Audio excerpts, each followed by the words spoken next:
Oi pessoal, eu sou o Cláudio Lucchesi e você está aqui comigo e com o Kowalski no Documento Revista Asas.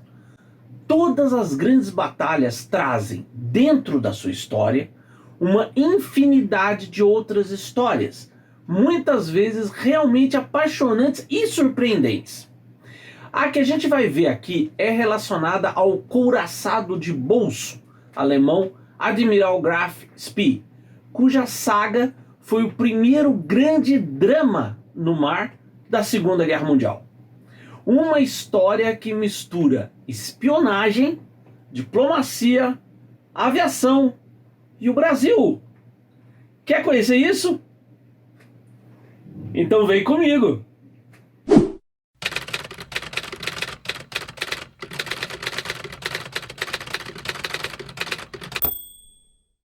Bem-vindo a mais um Documento Revista Asas, as histórias da história, com o apoio dos nossos parceiros, a Embraer, a El Sistemas e o Hangar 33, o nosso jeito de vestir a aviação.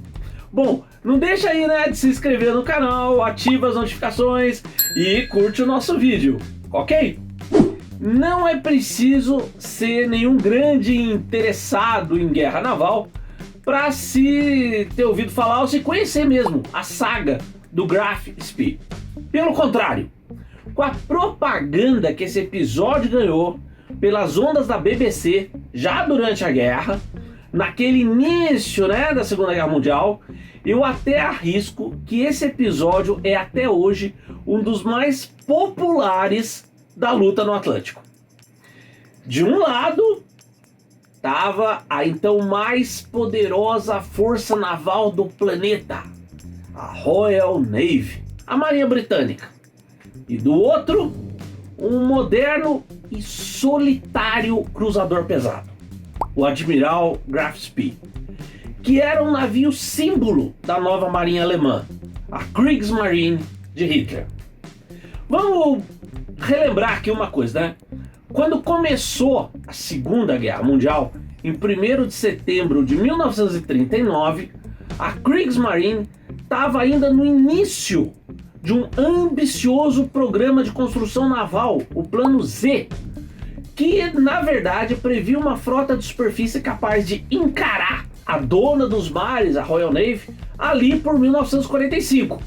Numa certa ironia da história, quando acabou a guerra, né? Então, quando teve início ali em setembro de 39, o comandante da Kriegsmarine, o almirante Erich Heider, optou por uma estratégia inicial agressiva e ao mesmo tempo dissimulativa, evitando uma batalha naval tradicional e investindo numa guerra de corsário contra o tráfego naval britânico para cortar as rotas entre o Reino Unido e as colônias do Império e outras nações fornecedoras de itens fundamentais ao esforço de guerra britânico.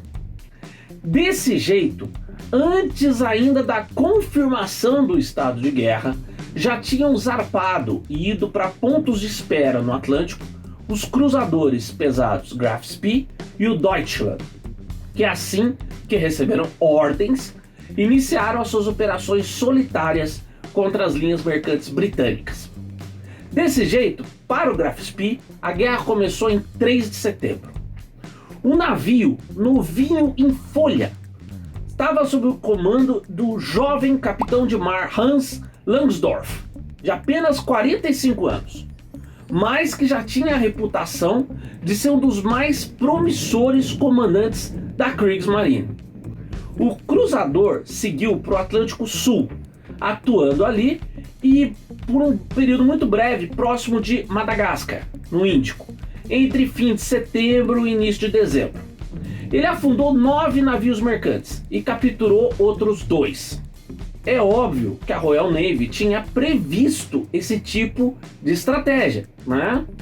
E em resposta a uma ameaça assim, os britânicos criaram uma série de forças-tarefas navais, cada uma responsável por uma área geográfica, de modo a proteger as suas linhas, né, de abastecimento. Para o Atlântico Sul foi enviada a Força G, composta pelo cruzador pesado Exeter e os cruzadores leves Ajax e Achilles. Esse último era da Marinha Neozelandesa e estava atuando sob comando da Royal Navy. Um outro cruzador pesado britânico, o Cumberland, estava em manutenção nas Falklands e ia se unir posteriormente ao grupo. No comando dessa força-tarefa estava o veterano Comodoro Henry Harwood, 10 anos mais velho que Langsdorff, e ele seguia navegando no Ajax. Então, em 13 de dezembro, bem diante do estuário do Rio da Prata, Harwood e Langsdorff se encontraram. E bem ali ocorreu o que seria uma das raríssimas batalhas navais tradicionais entre grandes navios de superfície de toda a guerra no Atlântico. A Batalha do Rio da Prata. O Kowalski aqui tá me cochichando. Você pode falar alto, cara, não precisa ficar falando baixinho. Ele gostaria que eu descrevesse um pouquinho quem eram esses navios que estavam se enfrentando. Bom, o Graf Spee era também chamado de coraçado de bolso, né? Porque ele tinha as dimensões e blindagens de um cruzador pesado, mais uma artilharia principal digna de um coraçado. O seu deslocamento máximo era de 16 mil toneladas e seus canhões principais eram 6 de 11 polegadas, operando em 2 torres triplas. Então, veja bem, mesmo sozinho, ele era um adversário temível. Do lado britânico, o navio mais poderoso era o Exeter, cuja artilharia principal eram 6 canhões de 8 polegadas.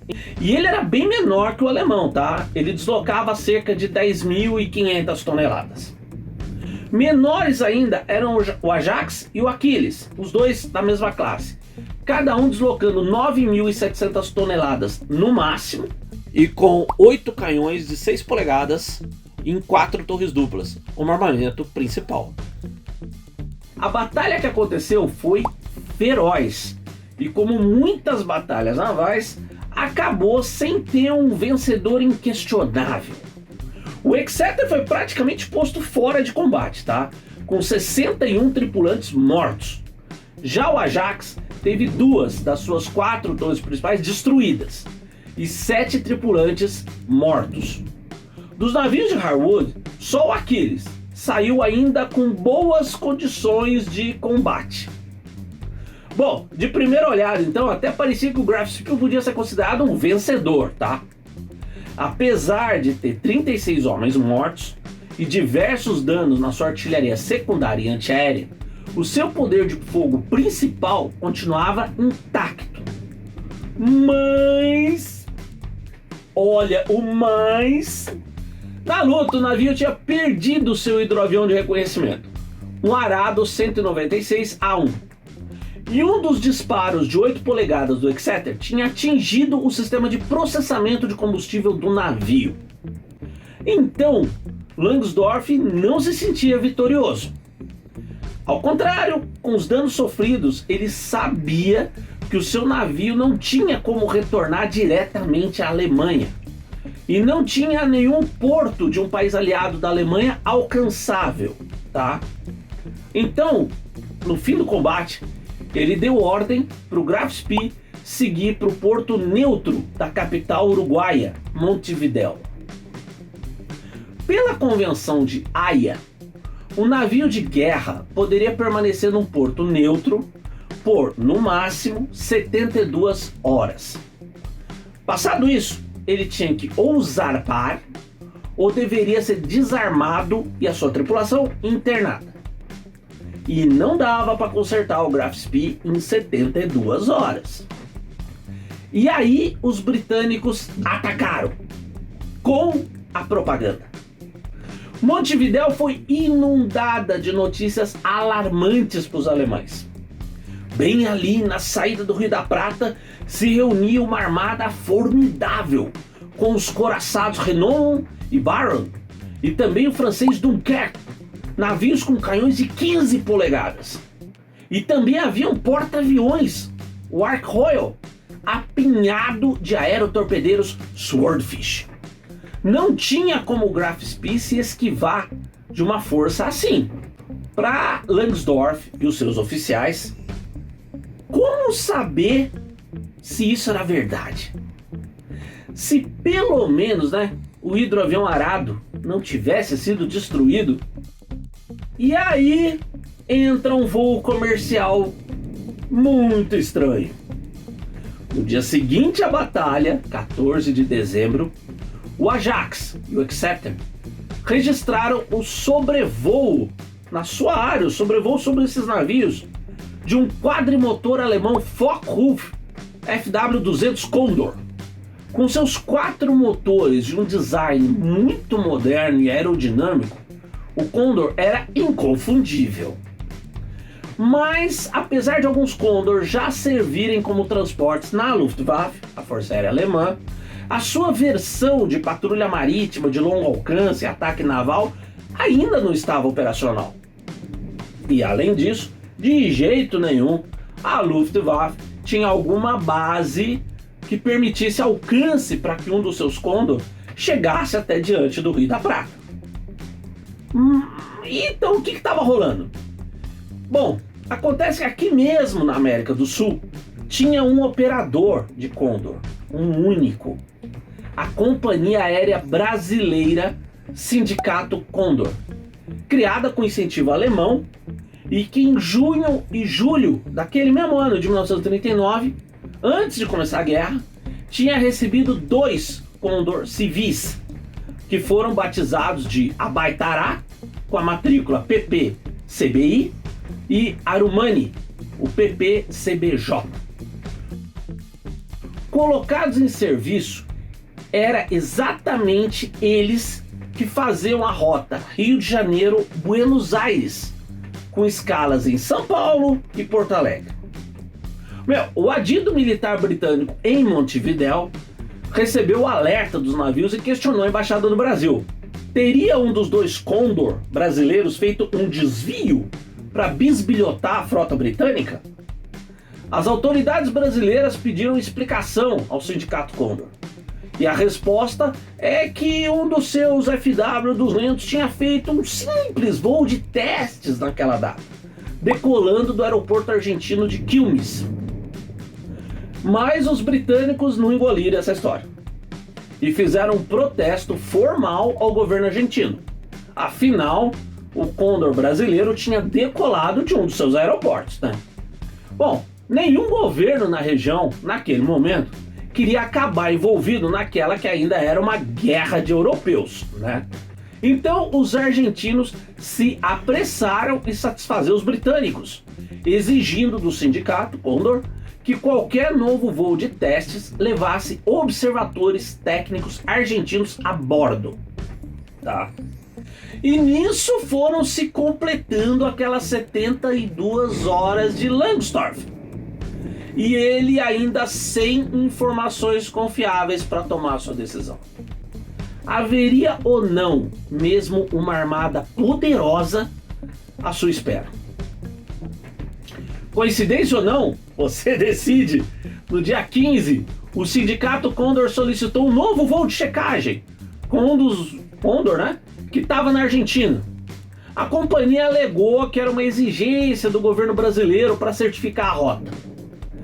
Sem ter a mínima vontade de criar uma crise diplomática, os argentinos negaram a autorização desse novo voo.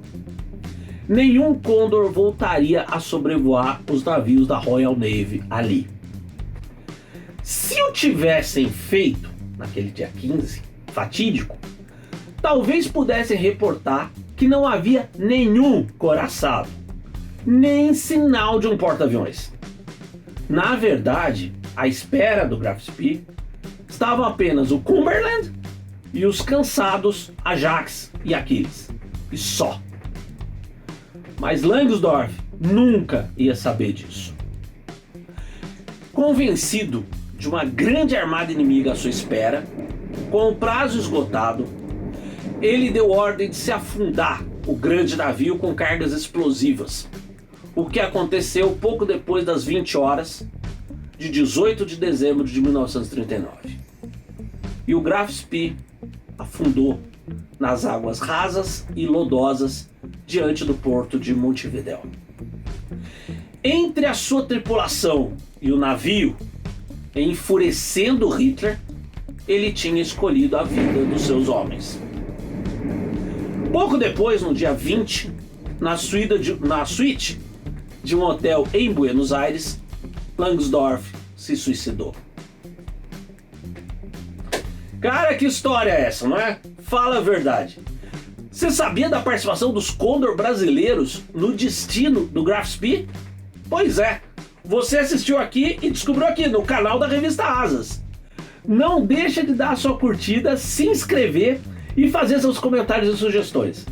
E passa também na nossa loja, né? Ó, tá vendo aqui? Onde você pode adquirir as edições da Asas, inclusive a mais nova, assinar a revista e ainda comprar grandes livros de aviação. E receber tudo no conforto e segurança da sua casa. E também não deixa de olhar a loja online da Hangar 33, hein? Pra ficar, né, em cima. Abraço, Kowalski. E até a próxima.